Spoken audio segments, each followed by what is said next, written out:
Hello student, welcome to my channel VK Boys. So today I am going to discuss with you what is the deviation which is produced in a prism and how it is produced and what is the formula for deviation. All these things I am going to just discuss with you. Now let us start without wasting time. Now you are having this diagram. I am having a prism over here A, B, C. This is a prism and a ray OP.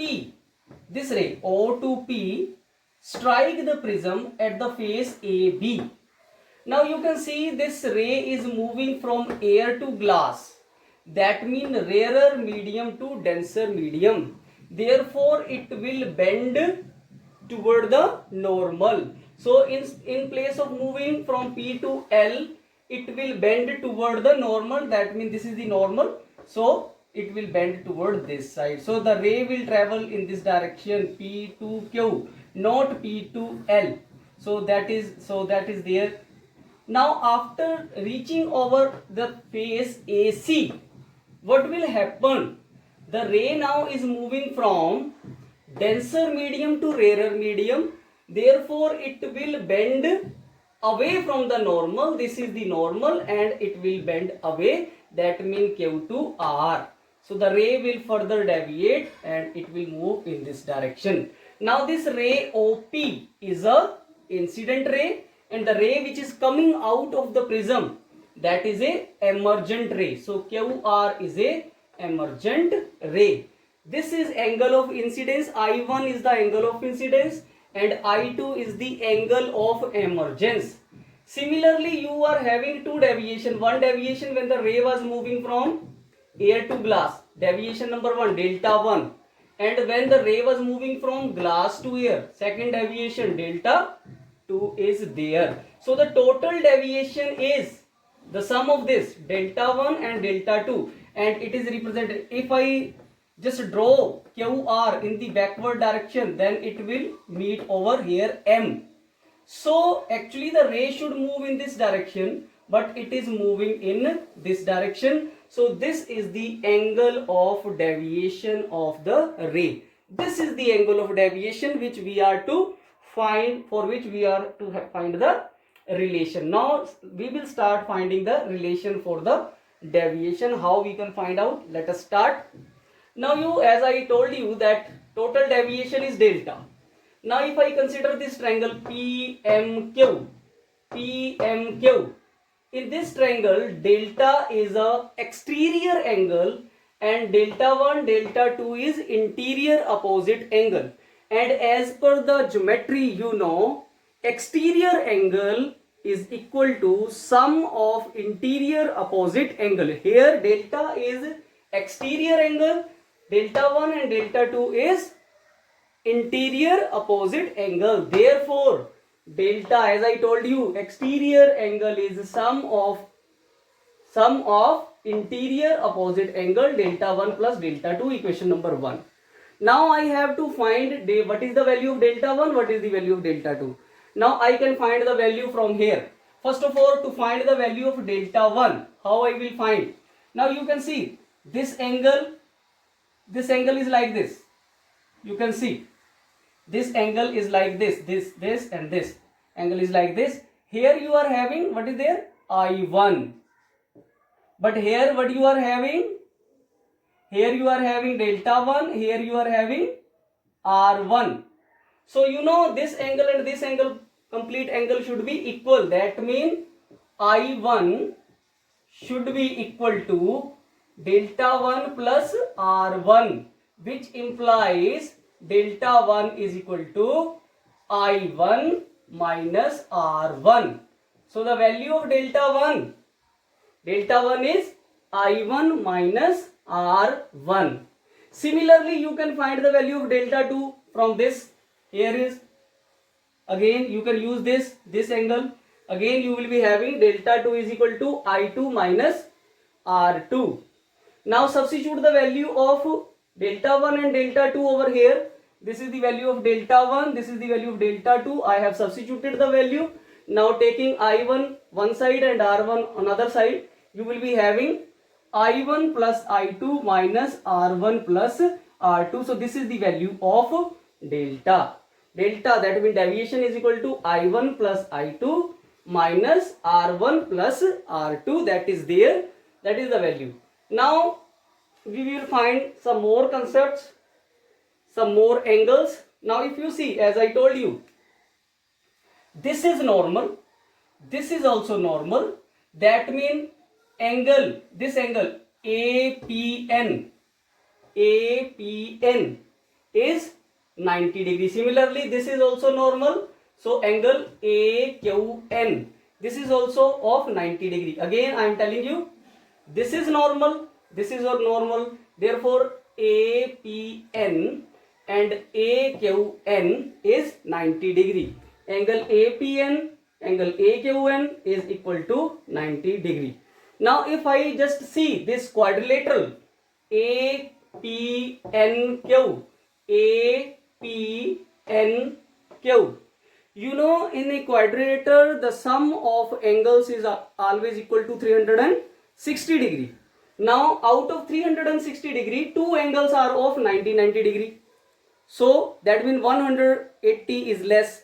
So remaining two angles, that means this angle and this angle, that means this angle and this angle should be equal to 180 degree. So here you are having P and Q, that means this angle, and angle PAQ, that means you are having PAQ, this angle of prism is equal to 180 degree. So angle PNQ plus PAQ is equal to 180 degree, and you know PAQ, this PAQ, this angle is angle of prism, so I will substitute in place of PAQ, but I will write A. So substituting the value A over here, you will be having angle PNQ is equal to 180 minus A. So this is the equation number second. Now if I consider another triangle PNQ, second triangle I am considering PNQ.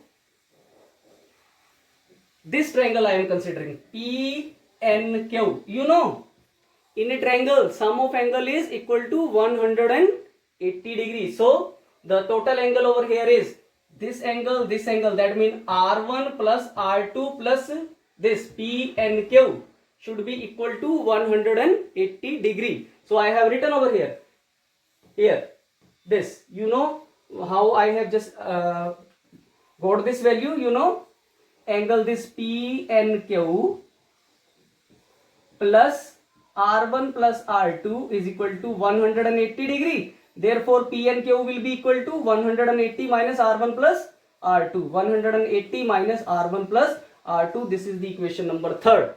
Now here the angle PNQ is this 180 minus R1 plus R2. But here the same value PNQ is equal to 180 minus A. Now if I use equation number 2 and equation number 3, then what I will be getting? 180 minus A is equal to 180 minus R1 plus R2. 180 minus A is equal to 180 minus R1 plus R2 using equation number 2 and 3. Now which means, what does it implies?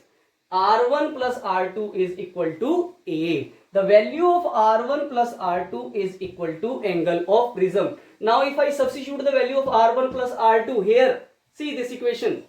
If I replace R1 plus R2 by A, then what I will be getting? Delta is equal to I1 plus I2 minus A.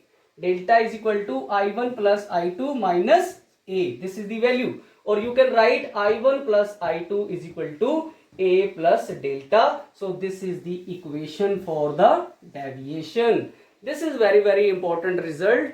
Please learn it at home because this is very important relationship, and its derivation is sometime asked in the examination as well. Now next thing which I am going to discuss with you is the factor which affect this angle of deviation. What are the factor on which the angle of deviation depend? That on which this deviation depend is the angle of incidence, and how it depend, that I am going to explain. This is very important because sometimes this graph is asked in the examination as well. So first factor is angle of incidence. I am writing it by I, angle of incidence. How? Now if I draw a graph between the deviation and angle of incidence, then the graph will be like this. Graph will be like this. So here you are having angle of incidence, here you are having delta, that means angle of deviation is there. Now what is happening, as I am increasing the angle of incidence, the angle of deviation is going on decreasing. It reach the minimum value somewhere, and after that if I will increase the angle of incidence, in that case the angle of deviation will go on increasing. So first of all, the angle of deviation decreases with the angle of incidence, reach to the minimum value, and then again the angle of deviation goes on increasing with the increase in angle of incidence. So this graph is very important graph, and it is sometime asked in the examination. And the angle which is minimum angle, this angle is known as angle of minimum deviation, and it is represented by delta minimum. This is the angle of minimum deviation, and this is attained when angle I1 is equal to angle I2, or when angle R1 is equal to angle R2. So you get angle of minimum deviation at what? When I1 is equal to I2.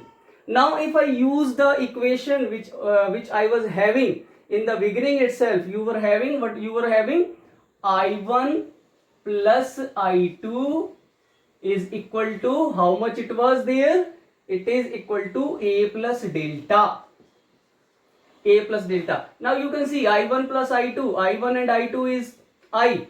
So I will write I plus I, 2I. 2I is equal to A plus delta. So I will write here delta minimum because it is for minimum value. So that means delta minimum is equal to A minus 2I. This is the relation. So that is there, delta I. This one more relation is there. That relation is also very important relation, and this graph is also very important graph. Now next thing which I am going to discuss with you, the second factor. What is the second factor? Second factor is the angle of prism. So second is angle of prism. You know the angle of prism is A. Now more is the angle of prism, more will be the deviation. Direct relation is there. Third factor is refractive index or nature of the prism. Refractive index or nature of the prism. Refractive index or nature, that is there. Now one more relation is there which you will learn in the higher classes. The delta is equal to mu minus 1 into A, where mu is refractive index. So more is the refractive index, more will be the deviation. Less is the refractive index, less will be the deviation. Fourth factor on which the angle of deviation depend is the color or wavelength. You know there is a relation between refractive index and the wavelength, and the relation is wavelength is inversely proportional to the refractive index, or refractive index is inversely proportional to the wavelength. More is the wavelength, less is the refractive index. Less is the wavelength, more is the refractive index. As you know, the wavelength of violet color is minimum. Therefore, refractive index of violet color is more as compared to refractive index of red color. So, you know the refractive index is directly proportional to the deviation. So, more is the refractive index, more will be the deviation. Hence, violet color deviate more as compared to red color. So, violet color deviate the most as compared to the red color. So, that is there. Violet. So, it can be asked which color deviate more or which color deviate less. You can just explain like this. Now next thing which I am going to discuss with you is the next chapter is there. I will discuss with you the real depth, apparent depth, and the relation between all these things that I am going to discuss with you. Now, let us start. Suppose you are having an object O and a ray which is moving parallel to the surface. Suppose this is the river or this is water. The object is lying in the water and the object is represented by O. A ray, this ray OA, it is moving normal to the surface. Therefore, as per our concept, when the ray is moving normal, then it do not deviate, it will move straight. So it will follow the path O to A dash.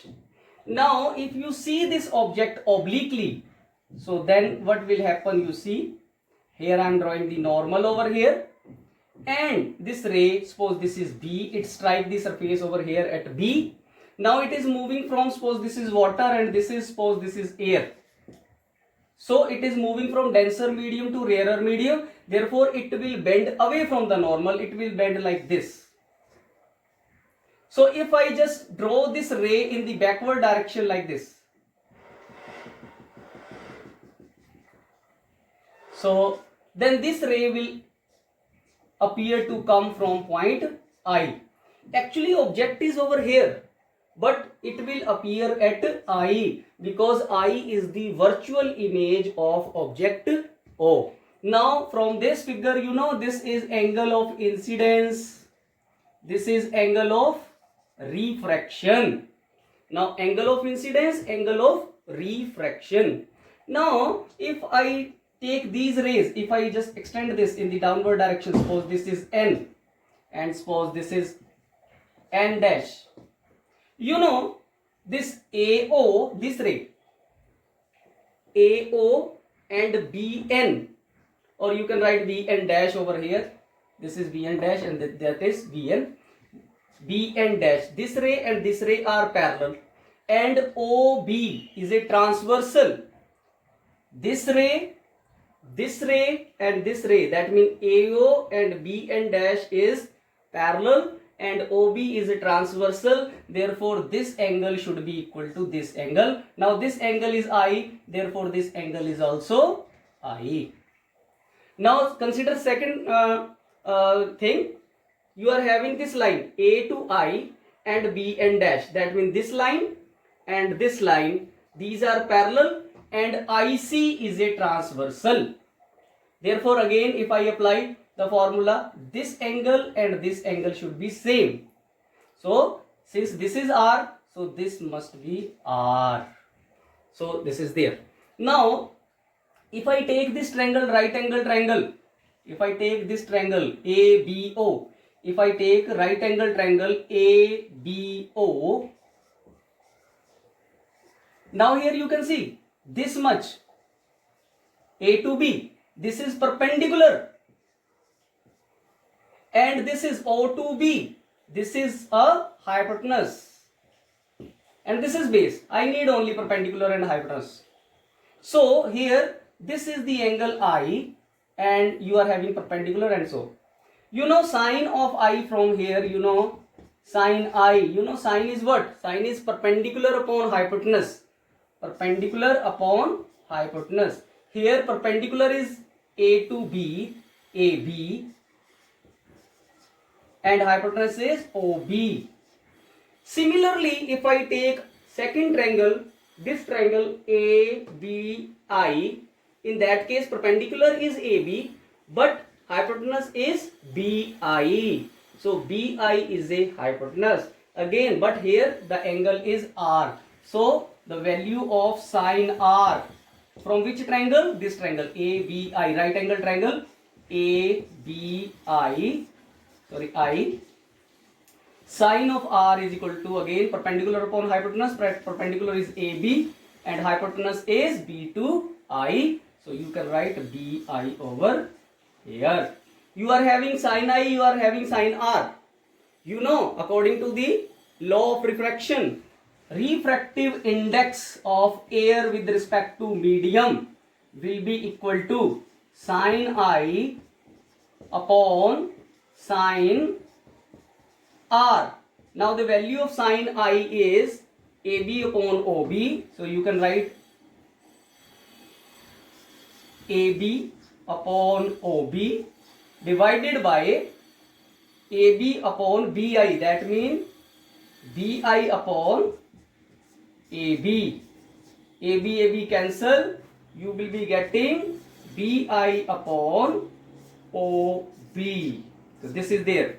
Now according to the principle of reversibility, if you are having refractive index A with respect to medium M, then refractive index of medium M with respect to A will be, so refractive index of medium M with respect to air A will be reciprocal of this 1 upon reciprocal of refractive index of A with respect to medium. Now the value of this is BI upon OB. So reciprocal of this will be OB upon BI.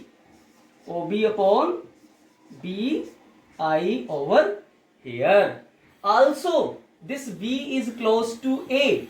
Therefore you can write OB is nearly equal to OA and BI is nearly equal to AI. This is there. So I can write over here refractive index of medium with respect to air is equal to OA upon, what is there, AI. Now see here, O to A, this is the distance of the object. This is the real distance. So this is O to A is real depth. This is real depth. So A to O is real. So I can write real depth. And A to I, this, here the object's image is there, virtual image is there. So actually object is not over here.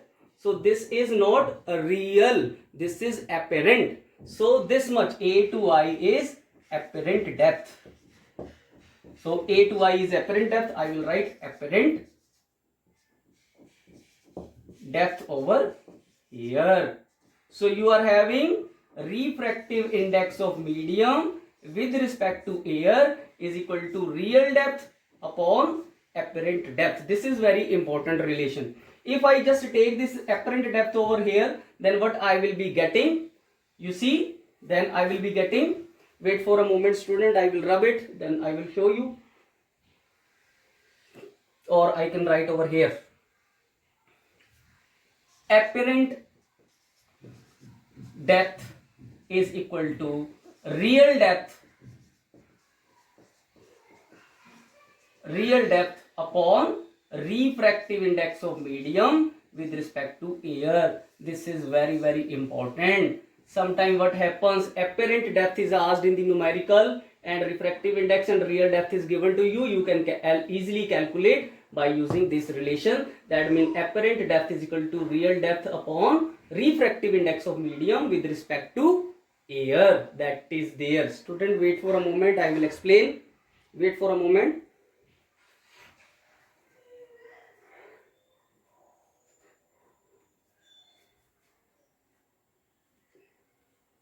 So next thing which I am going to discuss with you is a shift. What is shift? Shift is the difference of real depth and apparent depth. Shift is a difference of real depth and apparent depth. Shift is equal to real depth minus apparent depth is difference of real depth and apparent depth, as I have told you. So you know shift is equal to real depth minus apparent depth.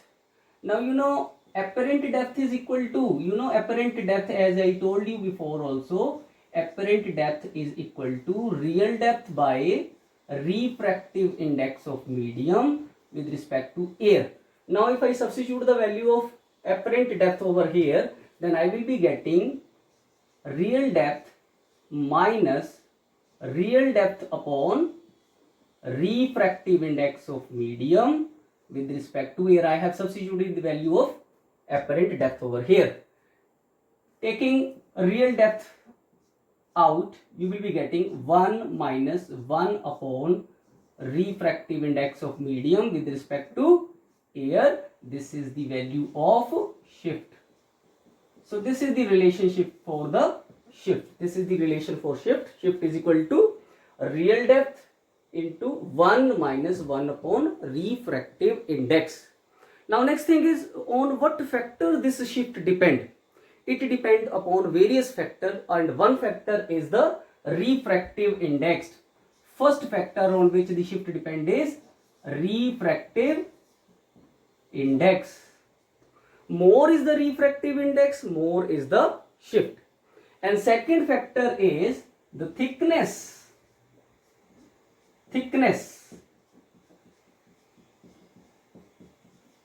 of the medium. Thicker is the medium, then more will be the shift. That means there is a direct relation between the thickness and the shift. This is there. And last is the third one is the color of the light, or you can say wavelength.